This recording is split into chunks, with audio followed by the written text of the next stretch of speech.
Hey, everybody. Welcome to the episode of the Power Alley Podcast. Power Alley Enjoy. Back for another episode here today. Can't believe it's already September 23rd. We're at the end of the basically regular season. We got like 5 days left, 6 days left to get through Sunday. Man, playoff time. This summer just flew by. Very exciting. A lot of things going on from a historical perspective, record perspective. Teams showing who they are in good and bad and different. We're going to dive into some of that today. We're also take a look at the playoff picture and give my thoughts on what the biggest questions are from this playoff teams that are really heading into the year, and then give us some betting tips from the playoffs perspective and little topics along the same way. And then also one major thing that did pop today. This is September 23rd. Major League Baseball coming out and saying they're going to have challenges of balls and strikes. We'll dive into that a little bit and give my take and look at why it's actually needed. It's been a long time coming. Like I mentioned earlier, another episode of the Power Alley Podcast. We're connected to the Spinnable Sports Network. You can find us all for podcasts on the Spinnable Sports podcast platform in the podcast channel. You can find us also through spinnablesports.com and the Spinnable Sports YouTube channel. Please subscribe, spread the word. You can find me on Twitter /X at SS_2fresh. You can also find the Power Alley Podcast on Twitter X at Power Alley Pod. I'm a contributor to spinnablesports.com and a co-host of our flagship podcast, The Irrational Confidence Podcast. You can also find that on Twitter X at IR Confidence Pod. And if you're looking for anything else, as Spinnable Sports on X and Twitter, and of course, spinnablesports.com, the overarching flagship of all of our opportunities in different content settings, if you will. Okay. Hitting our first pitch, we're going to dive right into it. The playoff race. Coming into the year, we had high expectations for the Yankees.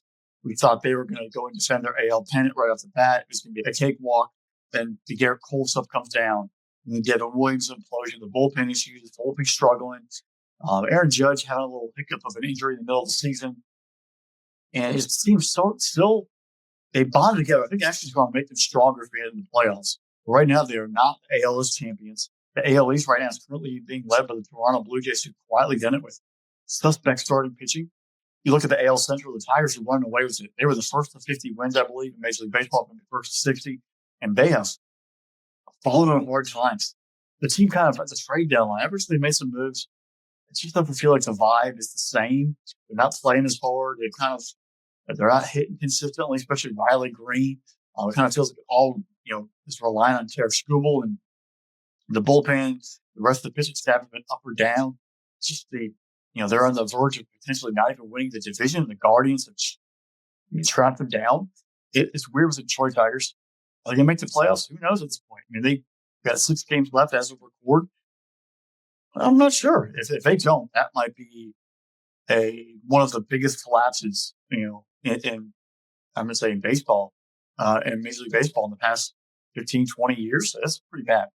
You got to give, major credit to Cleveland Guardians, who were in a cellar around the trade deadline there July 31st. And they have rallied the troops. They found vibes. The bullpens pitched well. Starting rotations pitched well. They've hit, and they are right there, and they track down the Tigers. So that's going to be an interesting race. They do play each other in that final week. So that's going to be a huge drama seating, a huge play of emotions coming our way.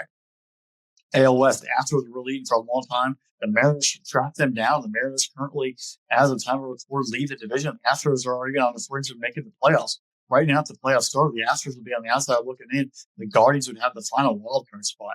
As I mentioned, the Blue Jays have the AL. They lead the AL East right now. They clinched the playoff berth as of record, not the division yet. And the Yankees have that first wildcard spot, and the Red Sox have the second. Both of them very firmly supplanted in that position. Personally, I would love to have the Red Sox and Yankees meet in the wild card, have the Guardians go play whoever that third division winner is, but give me Red Sox and Yankees in Yankee Stadium, wild card, best of 3, emotions flying high, and get it back to that 0-3, 0-4 mentality. That would be really, really cool. So fingers crossed. I hope it kind of plays out that way and we let it roll. If the Mariners, they have a chance. They're playing really great. I really like the Mariners' vibes. The Astros, it just feels like injuries are starting to catch up. The young guys trying to play too much. You haven't really seen them carry it forward. There's just something about the Mariners and that vibe that they have, and the Astros kind of tailing off. But it's going to be interesting to watch. I personally like the Mariners over the Astros, and I really like the Mariners in the American League right off the bat. Looking at each individual team, some AL playoff questions here. Look at the Yankees. Can the Yankees deliver? Do they have enough pitching? Bullpen, we know, has been well documented all year. It's been pretty rough. That bullpen's had a lot of blown saves, a lot of blown holds. That's been a sieve. And then you look at the top of the rotation. Max Fried and Carlos Rodon have experience. They've had playoff ups and downs in their career. After that, who do you trust? Schlitter? McGee, who pitched brutal last week. The Yankees are going to have to slug, and we always do that, but Wayne Bellinger's been playing. Trent Grisham's been playing. Obviously, Judge and State have been mashing. They have the bats to outslug you. If they can just get some pitching in the playoffs, you can't count them out down the road. They just need that pitching to step up. And especially at the top of rotation, where wild card or even setting the tone in a divisional or championship series, that number one starter, Max Fried, that would go out there, he's got a deal. The team that's trailing, the Blue Jays, Vlad Guerrero signed an extension at the very beginning of the year. It's going to be a free agent at the end of the year. Their pitching staff, Gosman, Scherzer, Shane Bieber, Jose Barrios has been brutal. Pitching has just been, they've got Chris Bassett. Who do you trust? It's not the Max Scherzer from 5 years ago, maybe even 3 years ago. Who do you trust in that starting rotation if you're the Blue Jays to go out there and take the ball in game one or game two and get it done? Right now, they're the number one seed. If all ended and they're in contention with the Phillies and Brewers for the number one overall seed in the playoffs, so the road could go through Toronto, but it puts more pressure. Who do you have confidence in to take the ball? Bullpen's pitched pretty well. The line's been pretty solid. A bunch of guys contributing. George Springer has been playing really well. Just seeing the way he's bounced back and become the leader of that team and driving in tons of runs, hitting home runs, being very clutch. It's how my face seems to really helped. Just seeing him, if he can keep leading that ball club, and then Vlad and Bichette can step up and make some big time play, deliveries when it matters in the clutch. The Blue Jays have a team. They're there in first place. They're the best in the AL for a reason. The team that I have super vibes on, I really, really love, the Mariners. We always forget about them out there in Seattle. The big jumper, bringing everyone's attention up there with the home run derby, with the home runs. I mean, in my opinion, he should be the MVP. But the real question is, can the Mariners finally deliver an AL pennant? They have tremendous starting pitching. They have a solid bullpen. Their lineup is performing really well right now. They've gone all in. This is now the time for them to deliver, not just a division championship, but deliver in the playoffs. They have all the tools. They're the most well-rounded ball club right now in the American League as we go into the playoffs. So if they can just take a deep breath, go through it, keep playing, keep having fun, Rodriguez and the rest of that club do what they have to do. Rosarena's been there before. You have Suarez has been there before. Naylor's been there before. They've been through the playoffs. They've always got that experience. Keep delivering. Let the pitching staff do what they have to do. You'll be just fine. Tigers and Guardians. Guardians are hard charging, but we know their playoff historic futility. They find ways to not get it done. They've been to the World Series where they've been ALCS, but they can't get over the hump. Do they have enough outside of Jose Ramirez to keep this going? We'll find out. But on the other side of the Tigers, you were leading forever, and your bats have gone cold, and your bullpen's been and who else outside of Terry School is going to step up? It's not been Flaherty. Morton just got released. Who's going to rally that entire ball club? Not for the last 6 games of the season to play and hold the division, but also get the vibes to get everything turned come playoff time. Because next week when it starts on the 30th, Tuesday the 30th of September, you got to be able to rock and roll. You blew your chance of getting the number one overall seed. You're struggling to maintain a number, get one of those buys. You've got to be ready to rock and roll next week. Red Sox locked in. Basically, even though technically the American League, the only team as of record that has clinched a playoff spot is the Blue Jays, it's most likely going to be the Red Sox, Tigers, Guardians / Astros, Mariners, Blue Jays, Yankees are going to be the playoffs. That's going to be your field. How it gets scoped out will be different. Red Sox have some younger guys. They've had some injuries. Their pitching staff have been really well. They are that unknown. They're just so young. Do they even know what they're doing? And it's kind of an innocent kind of, we're in the playoffs. We're supposed to win. Maybe they're ahead of the curve. But, hey, Boston being back in the playoffs is huge. Fenway's rocking this time of year if they're in. But maybe they're just naive enough and just go get it. Hey, we're ahead of schedule. If we do it, we do it. If we're not, we get experience. And that's what you want. Trevor Story's been a great player, a great story, pun intended, for the Red Sox this year. He can keep going, get Bayo, get Crochet, get the rest of that young rotation, getting themselves lined up. Obviously, you have a revival in the bullpen. It's the team has the innocence about them that they could go out there and find ways to win because no one expects them to. They are a year ahead, but it's really great. The Rollins Chapman in the back end of the bullpen and Trevor Story helping guide these guys and keep them focused, let them go forward. It's letting the young guys play up to a level. and they're going to be easy out, especially this Red Sox Yankees and wild card round. You're going to see that energy and those vibes in playing at that historic rivalry going forward. As much as I want the Blue Jays to get to World Series, I'm going to take the Mariners to win the American League. I think they're the most balanced. They have the depth in the rotation, they have depth in bullpen, their lineup is solid. I think that pitching rotation can give them a chance if they have to face off with the Yankees, the Tigers, the Blue Jays in a series, that they can go 3 or 4 deep and then have a bullpen to help them out. So my pick for the American League pennant and to represent the American League World Series is the Seattle Mariners as of September 23rd. Now we're going to move on over to the senior circuit, the National League. The Brewers, best team in baseball right now, record-wise. First team to clinch. They have clinched the NL Central. The Phillies have verbally basically clinched the NL East. Both those teams are fighting for the number 1 overall seed in the National League and the number 1 overall seed in baseball, wherever the road runs through either Philly or Milwaukee. So we'll see. They're still undecided as we head down these last 6 games. We'll see how it kind of plays out the rest of the year. Dodgers currently lead the NL West, but the Padres are right there on their heels. The Dodgers can hold it down. They would get that 3 seed. And it's already been said. The Phillies and Brewers are both having to buy. The Dodgers will have the wild card. Imagine getting the Dodgers hosting the Reds or Dodgers getting Mets. That 3-6 matchup out there in Chavez Ravine with Shohei, with Blake Snell, Glasnow, Yamamoto. That will be obviously appointment television and let Shohei and Freeman all get after it. Right now, it's kind of looking like the Cubs, who have the top wildcard spot, and the Padres in that 5 seed, unless the Padres overtake the Dodgers and the Dodgers implode the last week of the year. Padres Cubs be an interesting wildcard series from Wrigley Field. The Cubs, I'll talk about them individually. They're a great story, Wrigley special. Padres have a lot of young talent. That would be a very intense 3-game series. Something worth fighting for. About 3 or 4 weeks ago, maybe even 2 weeks ago, we thought it was going to be the Mets versus Dodgers in that 6-3 seed. But the way the Reds have charged, right now the Reds have technically, I think, by percentage points, that 16. The Mets are right there on the outside looking in. So just seeing that battle down the stretch, the Mets have the Cubs in the first 3 games of this week. The Reds get the Brewers the last 3 games of the season. So really also, do the Brewers, if they're still fighting for that NL, the number 1 overall seed in playoffs and the top seed in the NL, they're going to keep running out there. So that puts the Reds up against it. And the Mets, Reds, seeing situation, both of them watching each other down the stretch. It's going to be really cool. So next time we record, we'll definitely know who made it. Then we'll kind of look at the divisional series and recap the wild card from there. But those, and the playoff series, we kind of have matched it up right now. It'll be really, really cool. Cincinnati's cool because I want the Reds to get in, but the media darlings, they would love having a Mets, Dodgers, New York, LA out there. It would just be a ratings bonanza. Looking at the NL playoff question, each individual team, right now the National League has a time to record 5 of the 6 teams that have clinched a playoff spot, so it's basically locked up. It's just going to sort of sort out from there. Brewers have put together an amazing season.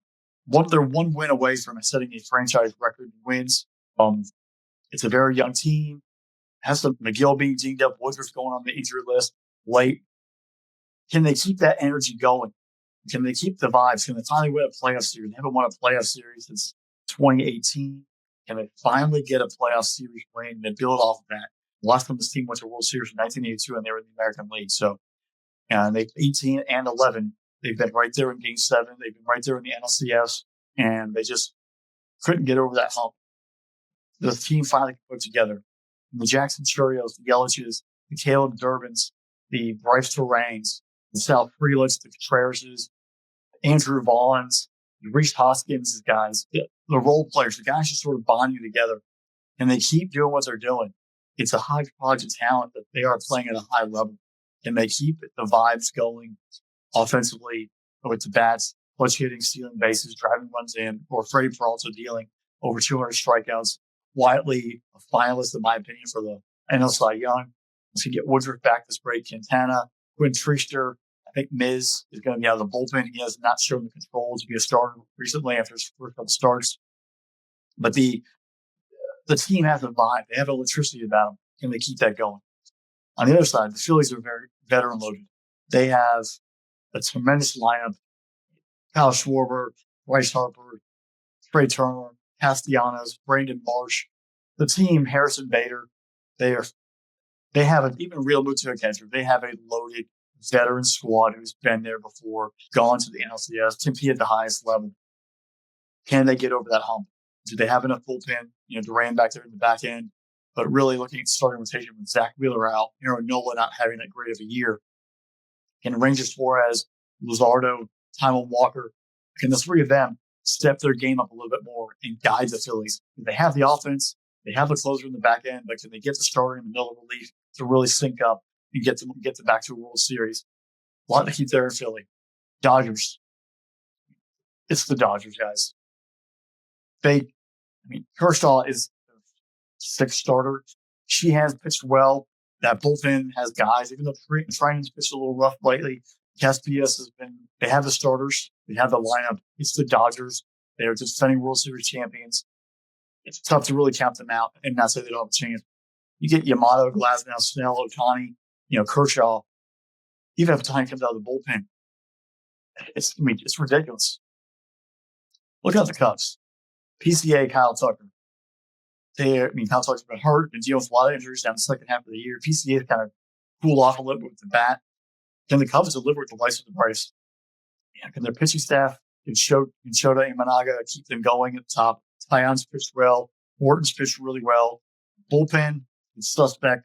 Can Dansby Swanson? Can Horner? Can those guys be clutch when needed? We're going to find out about Craig Counsell and how he gets rested, especially in the wild card, and how they get that done. But it feels like the Cubs, there's still a lot left there that you kind of want to see more from. They have the talent, but this is the first time they made the playoffs since 2020. Do they have some jitters, or they just come out there with, hey, we're playing with house money in this role? Speaking of house money, the Padres, loaded team, tons of talent. Machado, Fernando Tatis Jr., a.k.a. Nando, Luis Arraez. They have tons of talent, and the big players play big. The starting rotation, Darvish has been okay. King's been pretty solid. Dylan Cease has been up and down. They get it done. They have three guys who can start for you in the playoffs. The bullpen is absolutely disgusting in a good way. That bullpen is ridiculous. They get a lead late, lights out, Padres taking it home, but they have to get there. So can these guys step up and play at a high level?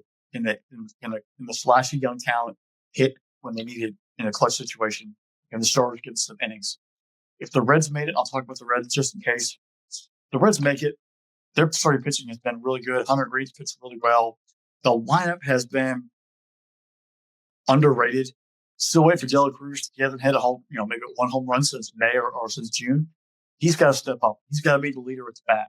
The pitching staff's been there, but he's got to look at everyone else start hitting the ball and stealing bases, being clutch when it matters most. If the Reds are going to make some noise in the playoffs, even much less make the playoffs, and still that's TBD as we are sitting here on September 23rd.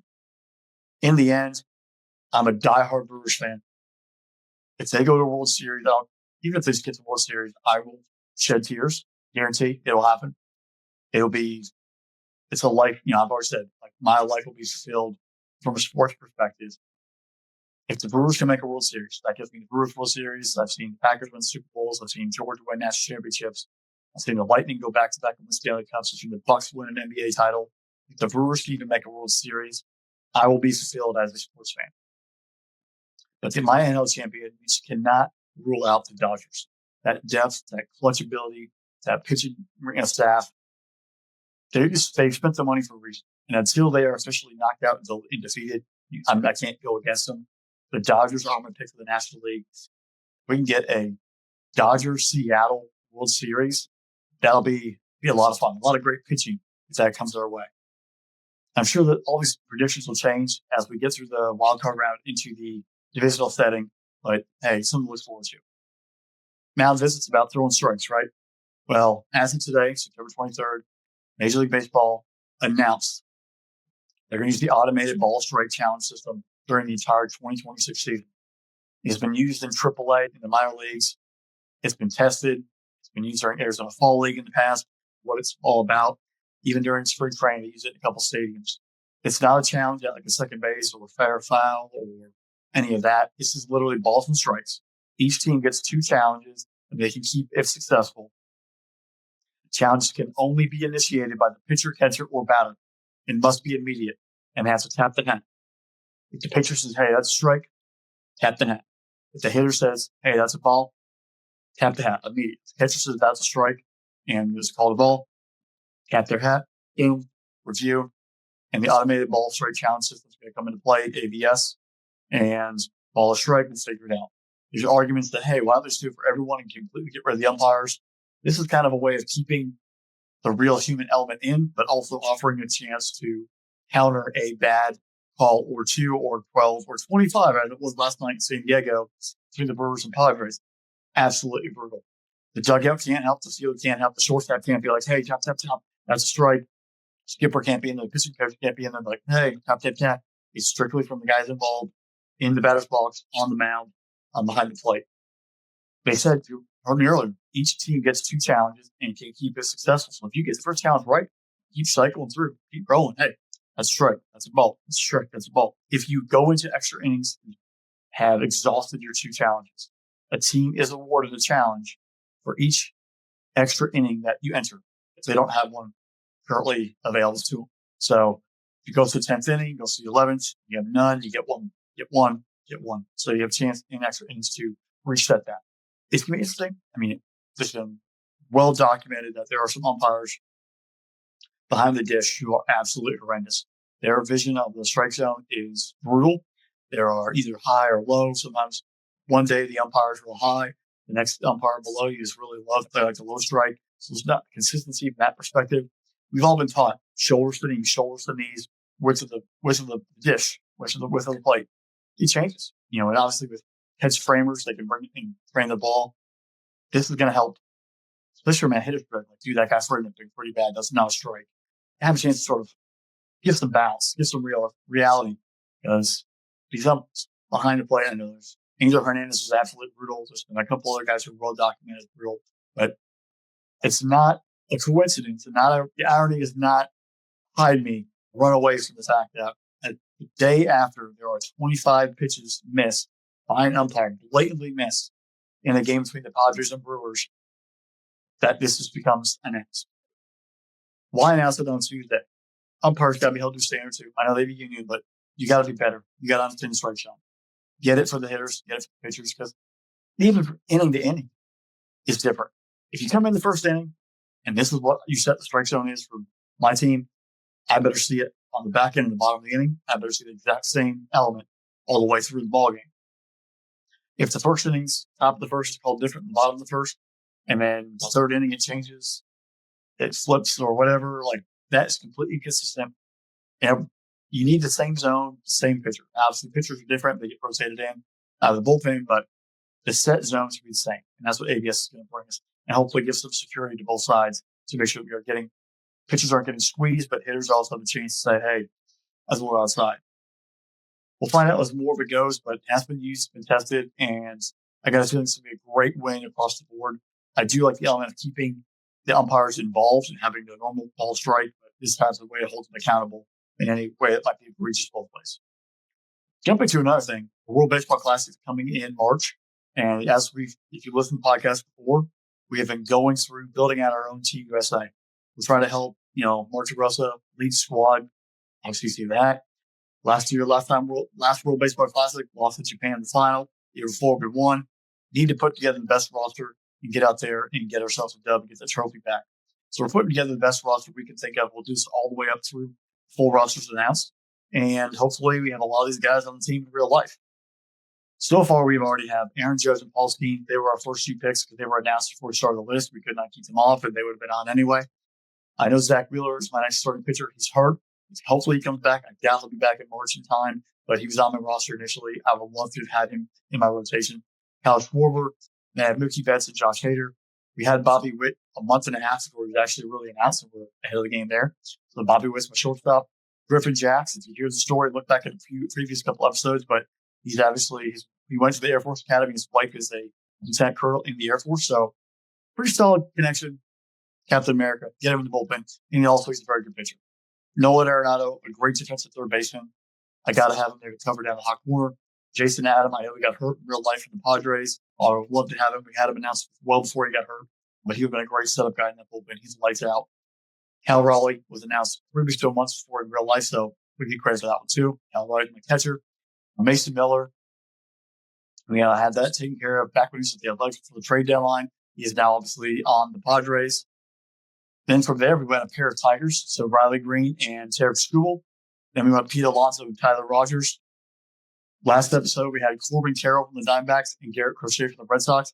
This episode, we are adding Bryce Turang, second baseman from the Milwaukee Brewers, and starting pitcher Logan Webb from the Giants, San Francisco Giants. Two very underrated players. Bryce Turang should have a Gold Glove, and he should have been starting the National League All-Star game. That's me. But two studs, both great players, and Turang can give a lot of rotation coming defensively. He can start and have Mookie Betts play the outfield or shortstop. There's a lot of different things you can do, and guys who can play some ball. And Turang also can potentially play some shortstop too to help alleviate Bobby Witt. Now, as we mentioned last episode, prior to adding Turang and Logan Webb to our roster, if I was designing the lineup, I would have Aaron Judge leading off. I'd have Mookie Betts batting second or Bryce Turang. I want my second baseman, both of them batting second. Cal Raleigh batting third. Schwarber batting fourth. Bobby Witt batting fifth. Alonso batting sixth. Riley Green / Mookie Betts, whoever's going to play left field, batting seventh. Arenado batting eighth. And Corbin Carroll in right field batting ninth. I want to go right, left, right, left, right, left, right, left. So offer the opportunity to really mess with the opposing pitcher. And then Corbin Carroll there offers some protection to Miller and Arenado, but also get on base for Aaron Judge and the rest of that lineup to produce. So kind of offering a lot of flexibility in the lineup, a lot of protection, but Alonso behind Bobby Witt. You have Arenado and Riley Green there in the middle of it. Corbin Carroll has a great bat with ball in play. Keeps the line moving. I know they have to pitch to them because eventually got Aaron Judge coming up later on down the road. And Aaron Judge is protected because they're going to have to pitch to Bryce Turang because they Cal Raleigh and Schwarber behind him. You just kind of build out. Hey, you got a bunch of studs in the lineup. How do you protect it? Any one of these guys could probably bat lead off. And that also gives you a lot of flexibility in how I want to rotate the lineup and how creative I want to be on a night-to-night basis. As you probably can tell, I love having the left-right kind of mentality and giving a lot of different looks. If I was putting together my starting rotation, I had some Skeens game 1, Tarek Skubal game 2, Wheeler was fully healthy, he'd be game 3, Garrett Crochet be by 4, and Logan Webb would be number 5. It gives you a right, left, right, left, right, left, all the way through if you start thinking of rotation. Like, all right, I'm playing a series against Team USA. I got Skeens coming to the right, and tomorrow I got a lefty and Skubal, and then Wheeler, and then Crochet, and then Webb, and then back to you're going to get studs. Even, but, it's still going to be in March. They're not going to be fully stretched out, but hey, 3 innings here, 3 innings there. It's a lot to deal with. But you kind of look at our bullpen, Josh Hader, obviously in my lockdown closer, Griffin Jacks, Jason Adam, Mason Miller, Tyler Rogers. Obviously more to come as we move closer to March 2026 and the World Baseball Classic. I personally think if all these guys want to commit, you kind of look at it like the Dominican Republic or Puerto Rico or Japan or Mexico, Venezuela, the best players are playing for those countries. Let's get legit. I know that the teams or their agents and all stuff have to be worried and vet it through, but Team USA, let's bring all the studs. Look at the guys who've already committed the roster. Jump in there. If you get that offer, jump at it. Don't let D-Road down. Go win a World Baseball Classic for Team USA. Speaking of teams, let's dive into our power rankings. As of September 3rd, Brewers are number 1, Phillies number 2, Blue Jays number 3, Dodgers 4th, Mariners 5th, Yankees 6th, Cubs 7th, Padres 8th, Red Sox 9th. My 10th spot, I'm going back and forth 5, 6, with 3 or 4 different clubs. The Cleveland Guardians, that surge they've had in August and September is really impressive, especially in September. Cleveland Guardians right now, as of recording September 23rd, my 10th best team in baseball. The bottom 5 hasn't changed much. The Twins, Pirates, Nationals, and then White Sox and Rockies rounded it all up. 2 worst. Best for the playoffs, Dodgers. I mean, they're probably still going to be the betting favorite because that lineup. Look, let's be smart, folks. They got studs who are healthy pitching and the pitching staff. They have a very clutch lineup. They're defending World Series champions. They know what it takes. They're the safest bet in the National League. My American League bet, give me the Mariners. I think the same thing. The matchups, the Padres, if the Padres and Cubs matched up, I would give the nod to the Cubs because they're at home. And if we got a Dodgers Mets, I think that the Dodgers Reds, I think the Dodgers sweep the floor with both teams. Our teams just, they've used that mentality like, all right, let's have a lock in and go get it.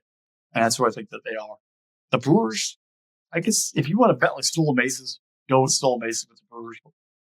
A lot more to come in the playoffs. I will get back to my next episode after the wild card's done before the divisional series. We'll kind of evaluate and sort of shake out and see where we're out from there, see if some of our predictions came through. I will also say Red Sox, Yankees, that will be a 3-game series. and the Yankees will outslug the Red Sox.